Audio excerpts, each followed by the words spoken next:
Hello sa inyong lahat. Upitina TV is here. Ayan, nasa Pinas si Upitina TV. At eto guys, first time ko makakatanggap ng parcel sa bahay namin. At in-order ko to kasi dadalhin ko siya sa Hong Kong at nagtitrending siya na beauty product. Ayan, alamin natin kung ano to. Ito na, bubuksan na natin. Ayan.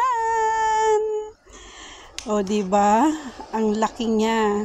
Ang dami kong kinuha ng, ayan na siya guys, ang nagte-trending na Rejuve set ng Beauty White. Tatry ko to guys kasi sabi nila maganda daw yung mga resulta. Ang ginagamit ko dati ay yung sa mukha. Gumagamit ako ng ibang product at itatry ko tong Beauty White kung okay siya. Marami akong binili, marami akong in-order kasi yung iba dyan pinabili din sa akin at yung iba sa anak ko naman.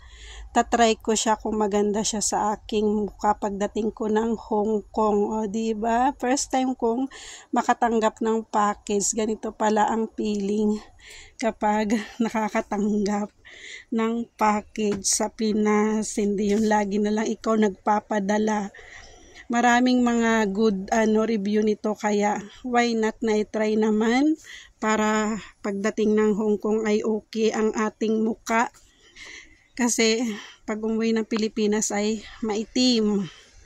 Ngayon tatry natin.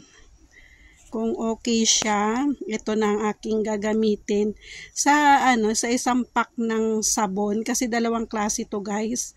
Sabon at saka yung set na Rejuve ang in-order ko. 4 na pack na Rejuve.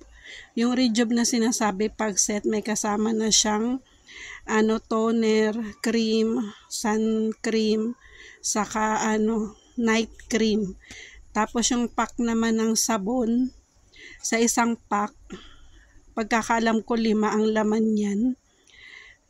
Bubuksan ko to para ipakita sa inyo kung ano yung mga laman sa loob. O diba? Sobrang dami guys, hindi lang akin yan. Iiwanan ko rin ng aking anak niyan. Tapos meron nagpabili din sa akin ng 2 piraso. Ayan yung sabon niya guys. So, di ba tama ako? 5 yung niya, laman niya sa isang pack. Sana okay siya at legit. Para naman siyang legit kasi maraming review dun sa inorderan ko. At ito naman yung Rejuve set nila ng Beauty White.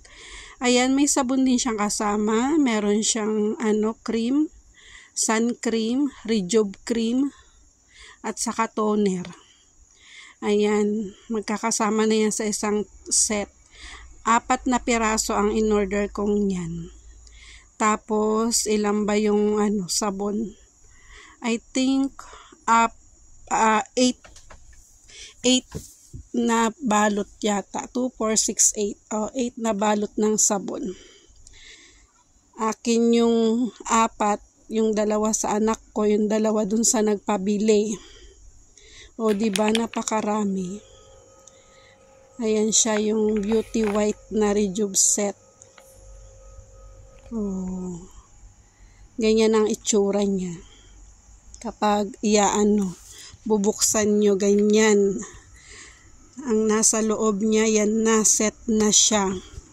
May pang umaga, may pang gabi. Sana okay siya sa face ko. Pero marami naman siyang review na okay. Bakit hindi natin itry, diba? Kasi sa mukha naman, lang yan, hiyang-hiyang lang ba? Gamitin na natin guys. Andito na ako sa Hong Kong ng time na yan guys. At itatry natin yan. Actually, mga 1 week na rin akong gumagamit.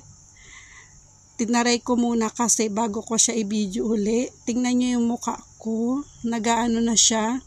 Parang pumupusyaw na siya. Ayan.